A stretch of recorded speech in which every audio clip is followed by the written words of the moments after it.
रहती हूँ, मैं पूजा करती हूँ। उसने मुझे बोला कि तुम मेरे घर के लिए धर्म परिवर्तन अपना कर लो तो मेरे घर वाले तुमको अपना लेंगे। 7 साल वो मेरे साथ रहा है, उसने मेरा पूरा जिस्म तोड़ के रख दिया। चाहे वैश्य हो चाहे वह शूद्र हो, वह किसी भी मुस्लिम युवती के साथ शादी करेगा तो अखिल भारत हिंदू युवा मोर्चा के किसी भी जिला कार्यालय पर जाकर के 2.5 लाख का चेक और 6 महीने उनके रहने की व्यवस्था, उनके खाने की व्यवस्था और उनके पूरे सुरक्षा की जवाबदारी अखिल भारत हिंदू युवा मोर्चा लेगा।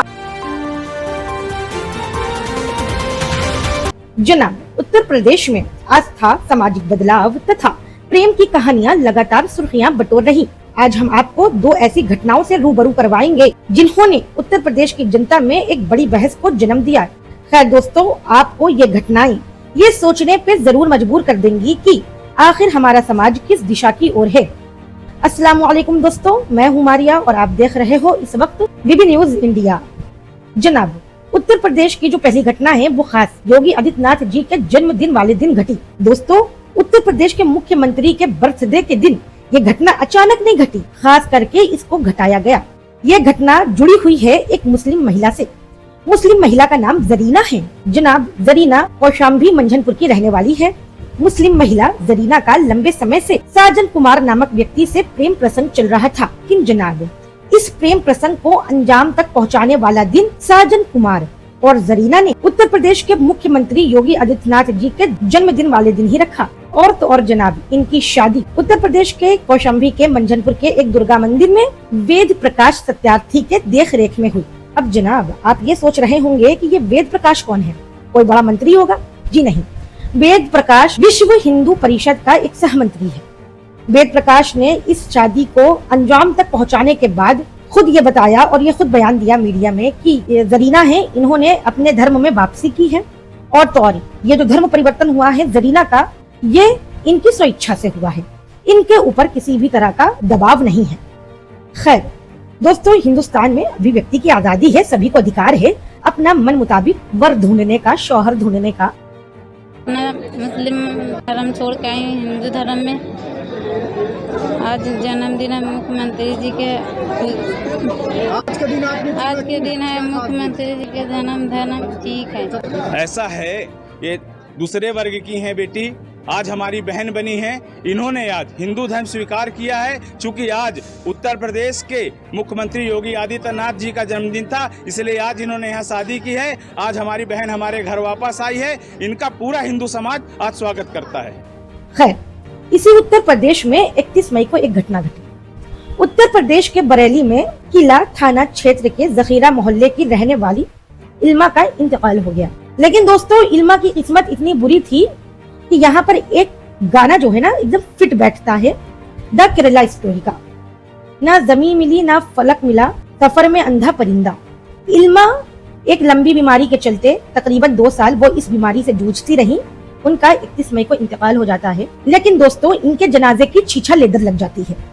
जनाब, इल्मा ने तकरीबन 2 साल पहले एक राहुल नाम के लड़के से धर्म परिवर्तन करके प्रेम विवाह कर लिया था, जिसके बाद इल्मा शादी के बाद बीमार पड़ गई। और तो और दोस्तों, तकरीबन शादी के 2 साल बाद इल्मा का 31 मई 2025 को इंतकाल हो गया। अब राहुल की पत्नी इल्मा, जो बरेली के किला थाना क्षेत्र के जखीरा मोहल्ले की रहने वाली थी, इनके माता पिता राहुल के पास जाते हैं। हालांकि दोस्तों, सामाजिक तौर पे देखा जाए और अगर प्रेम संबंध है तो राहुल को अपनी पत्नी इल्मा का अंतिम संस्कार करना चाहिए। लेकिन दोस्तों, जिन लोगों की देख रेख में इल्मा राहुल की पत्नी बनी थी, आज से तकरीबन 2 साल पहले वो भी इल्मा की जनाजे की सुध लेने नहीं आए और न ही इल्मा के ससुराल वालों ने इल्मा का अंतिम संस्कार किया। हालांकि दोस्तों, मरते वक्त इल्मा राहुल की पत्नी थी। राहुल का ये कर्तव्य बनता है कि मरने के बाद अपनी पत्नी को सुपुर्दे खाक करे या गाड़े दफनाए या बहाए। लेकिन दोस्तों, राहुल ने ऐसा नहीं किया। इल्मा के परिवार वाले इल्मा को अपने घर ले आए और तो और इसके बाद नमाज जनाजा की तैयारी की गई। इल्मा के परिवार वालों के पैरों तले उस वक्त जमीन खिसकी। इल्मा को नहला धुला के कफना दिया गया था। मस्जिद से चारपाई लानी थी इल्मा के नमाज जनाजा पढ़ाने के लिए। और तो और इल्मा की जो अंतिम यात्रा है कब्रिस्तान तक इल्मा को पहुंचाने के लिए।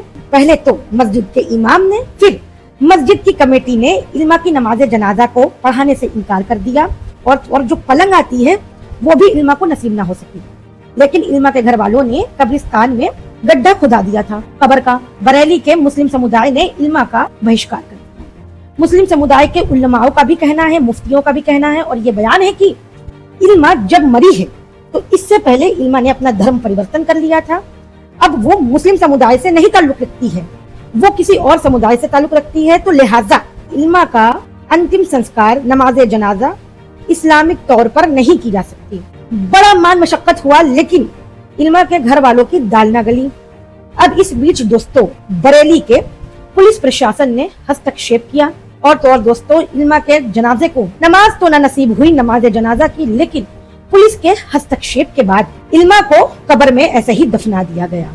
और बरेली की जनता का ये मानना है कि यह इतिहास में पहली बार हुआ है मुस्लिम समुदाय के धर्म गुरुओं ने किसी की नमाज जनाजा को पढ़ाने से इनकार किया हो, मस्जिद कमेटी वालों ने चारपाई ना मुहैया करवाई हो और तो और ना ही कोई कब्रिस्तान उसको दफनाने आया। जी मेरा यहाँ सामने ही कब्रिस्तान के तंबाकू का गोदाम है और वहीं मैं बैठा हुआ था जिस टाइम की करीब 5 बजे के टाइम लमसम ही जनाजा आया, 4 से 5 बजे के टाइम। तो उसमें एक तो पब्लिक की संख्या बहुत कम थी, फिर पता चला कि ये ऐसे कम से कम 10 से 12 लोग उसको जी घर के लोग थे। उसके अलावा गुरुद्वारा संघ में पुलिस थी। ऐसा पहला जनाजा था जिसमें आपने देखा कि अक्सर देखते होंगे जनाजे, लेकिन उसमें भीड़ बहुत कम थी। जी इसी अभी तो माथा ठनका कि इतनी पब्लिक कम क्यों है, पुलिस क्यों है। तो पता चला कि इसने किसी दूसरी संप्रदाय के लड़के से शादी करी, इस चक्कर में कोई मोहल्ले वाला इनके साथ नहीं है और ना ही इनकी नमाज जनाजा हुई है। बहुत कम लोगों की संख्या में आके जनाजा यहाँ दफन हुआ। आपकी कितनी उम्र है? मेरी उम्र करीब 38 साल। आज तक मैंने तो नहीं सुना, क्योंकि मुझे यहाँ पे बैठे हुए भी 15 साल हो गई लगभग इस एरिया में आए हुए।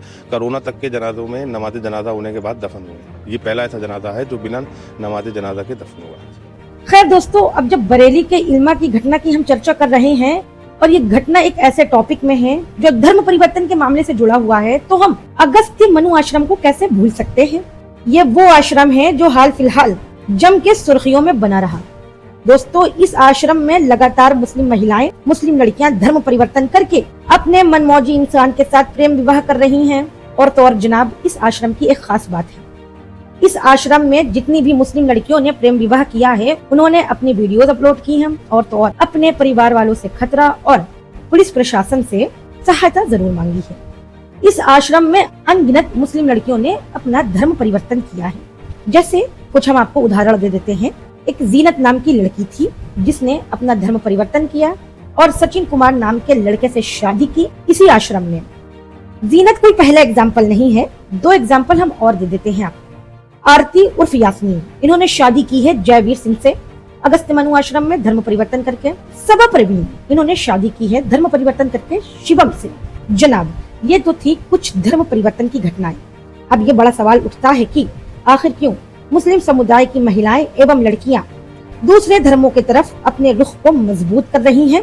खैर दोस्तों, सूत्रों की माने तो इन धर्म परिवर्तनों के पीछे कुछ कारण हैं। अब इन कारणों से भी हम आपको रूबरू करवा देते हैं। जैसे कि पहला कारण है ईमान की कमजोरी, दूसरा कारण है माँ बाप की अपने बच्चियों के साथ खराब कम्युनिकेशन। दोस्तों, तीसरा कारण हो सकता है व्यक्तिगत आजादी की तलाश और चौथा कारण है कि मुस्लिम समुदाय में आज भी पनप रही रूढ़िवादी सोच। और तो और दोस्तों, ये जो आखिरी के 2 कारण मैं आपको बताने वाली हूँ ये सबसे ज्यादा महत्वपूर्ण और सोचने वाले हैं। पहला है प्रेम विवाह और दूसरा है धोखाधड़ी से कम जानकारी और कम उम्री में लिए गए फैसले। और इन फैसलों के ऊपर एक महिला प्रशासनिक अधिकारी ने कम उम्र की बच्चियों के लिए एक वीडियो संदेश भी जारी किया है। आखिर किस तरह धोखाधड़ी से और कम उम्री में नासमझी में लिए गए फैसले लड़कियों का जी का जंजाल बन जाते हैं। एक बार आप ये महिला ऑफिसर की बातों पे ध्यान दीजिए। जय हिंद दोस्तों। छोटी बहनें जो घर से भागकर शादी कर लेती हैं, मेरा उनके लिए एक संदेश है। मैं आप सबसे कहना चाहूंगी कि आप पढ़ो लिखो और खुद को इतना मजबूत बनाओ कि खुद कमा के खा सको।